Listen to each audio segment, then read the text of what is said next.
Top 3 home gym concerns, issues, problems. Guys, the Chickens here. We are back today with another, as you can see, home gym video. So in today's video, I wanted to talk about what I consider to be the 3 most problematic or biggest reasons that people don't often consider going with a home gym. So I'm going to talk about it, give you my spin on it. Obviously, a little bit biased in the direction I'm going to go, but I'll try to play it from both sides as much as I can. If you enjoy home gym content, make sure you stay subscribed to the channel. We actually got some really big things coming up. I got my first real big product review, and yeah, it's going to be cool. It's, I guess I can say what it is. It's the Pep and Fast Series dumbbells. I think they're going to be the best adjustable dumbbells at the best price on the market. So yeah, stay tuned for that. And yeah, we'll see more about that later on. But today, we're talking about these 3 things. So the first one we're going to touch on is going to be the biggest one. That is going to be budget. So that's the biggest barrier for entry, for sure. That's the biggest barrier for most people trying to do this, especially nowadays. I know, I get it. Everything's expensive, but you got to factor it in on both sides. So this is something I touched on in a video earlier, I think maybe last week, but the budget is really, you really got to think about this long term. That's the only way that it makes sense. And I realize a lot, most people probably don't have, $5,000, $10,000 to start things off, but you don't have to do it. You don't have to go. I think that's actually a really dumb way to do it, is to buy everything like I did.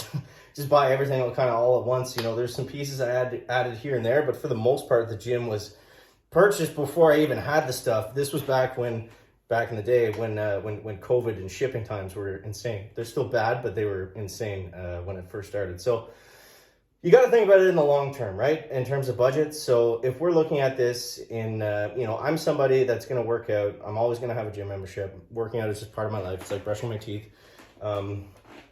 So if I'm looking at it over the course of 10, 20, 30, 40 years, and I start to add that stuff up, that's where you can make the argument. You can't make the argument if you're somebody that's going to go out and, buy the biggest thing, or you're going to have like the biggest, like badass home gym on Instagram.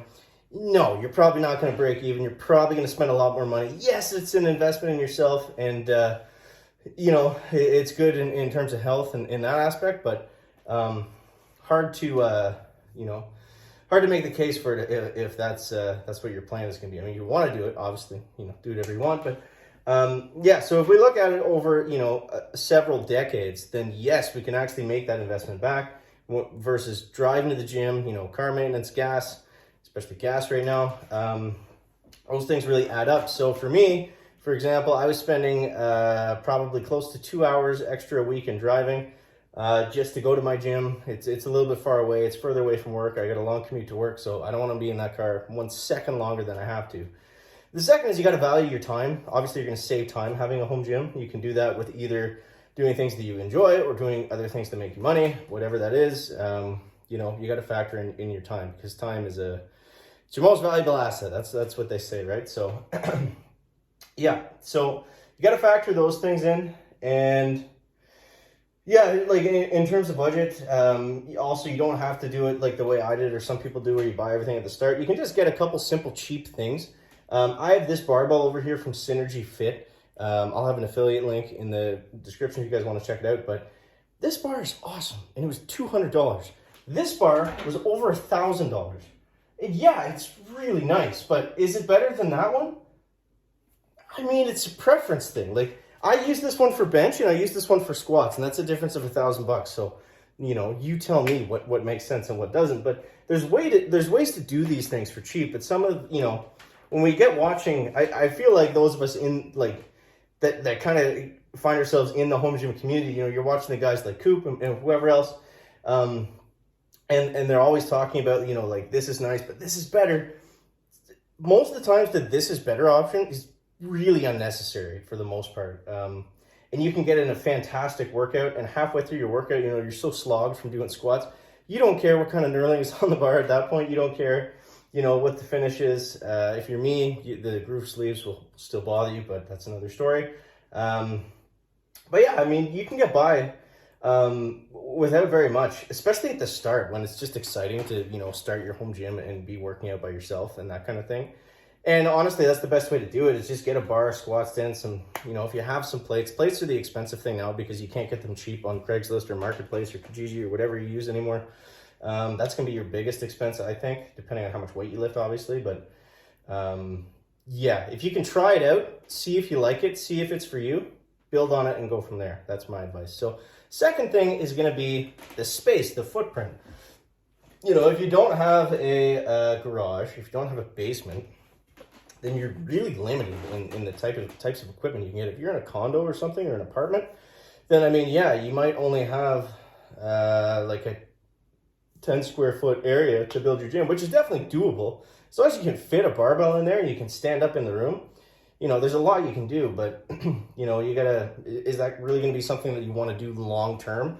That could be a good budget option, maybe, if you just want a squat stand and a bar and you wanna do like some, like all your main lifts in your, at your house and then use a gym membership for everything else. But then I guess that doesn't make sense. You're buying a gym membership, but you get what I mean. You know, the second biggest thing is just the space. So gym equipment takes up a lot of space, and not everybody is blessed enough to have a huge space to put a gym into. Like I said, it's mainly for your basement or your garage. And, you know, depending on your house structure, you might be limited. Like I am right here. I got the low ceiling. You know, I could hit my head off this thing in some spots. So yeah, you got to think about, you got to factor that in as well, because there's going to be certain things you can't do. I can't do pull-ups the way I want to. Yeah, I can do workarounds, but they're kind of annoying. I found a real pull-up bar. It's actually just across the street from here, so I can bang out pull-ups there. But I was like, oh my God, this is so much better than having to, like, you know, crouch and do them like this. So there's things like that you might miss, you know, in terms of your space, your environment too. A big thing that, actually that's kind of the next point, so we'll talk about that in a second. But yeah, the footprint is something you got to take into account, and, you know, you got to make sure that it makes the most sense for you. Lastly, we got to talk about the environment. So I have a little bit of experience with this. I am an HVAC tech in real life. So having, you know, space that you can keep relatively dry, not too humid, and, you know, comfortable in the winter and comfortable in the summer. This is where the basement gyms will shine, by the way, because you don't really have to do much. It's a conditioned space. As long as you've got decent insulation, you'll be okay. Yeah, it might get a little bit cold in the winter, but I mean, you're gonna have to keep your basement warm anyways. You likely have all your mechanical equipment down there anyways, your water heater, your furnace, or whatever. If you're out in the country, some sort of well system, and there's probably plumbing going through it. So, I mean, you've got to keep that a heated space regardless. But say we're on the other side, we have a garage gym. A lot of garages are uninsulated. And what I see a lot of people do is they throw in these like electric heaters, which are fine, you know, if you're just, but the thing with the electric heaters in an uninsulated garage is, you know, you got to start them super early. They're very expensive to run right now. Same as propane and anything else, I guess. But yeah, you got to start them up super early. So I mean, if you can get like some sort of Wi-Fi thermostat, whatever, which is super common nowadays, and you can just do it from your phone or set up some sort of like program to just have it come on at a certain time every day, then yeah, that's not too bad. But still kind of annoying if it's really cold in the winter and you need to go and work out, but your heater has been running, so you can't, or it's too cold or something like that. But what I would suggest, and what everyone's really going with these days, are what are called ductless mini splits. And these are the best because they'll heat the space. I mean, it's essentially an electric heater, so kind of the same thing that we were just talking about. But it'll heat the space, and it'll condition the space as well, because you know, you hook them up to a condenser unit and you have cold, voila. So I think that makes the most sense probably for most people. But the first thing I would do if you're in a garage gym and the temperature's really bothering you, insulate it. Insulate the door, insulate the walls, insulate everything, then build on it from there. Yeah, you know, you can go with big fans if it's too hot.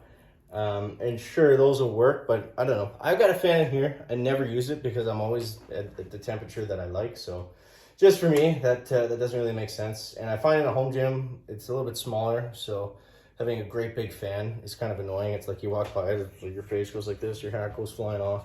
So yeah, it's not like you know, you see the big fans in the big gyms because they're big spaces. So guys, I'll leave you with that. Let me know what you guys think down below in the comments below. And yeah, thank you guys for watching. Catch you next one. Chicken out. Backpack.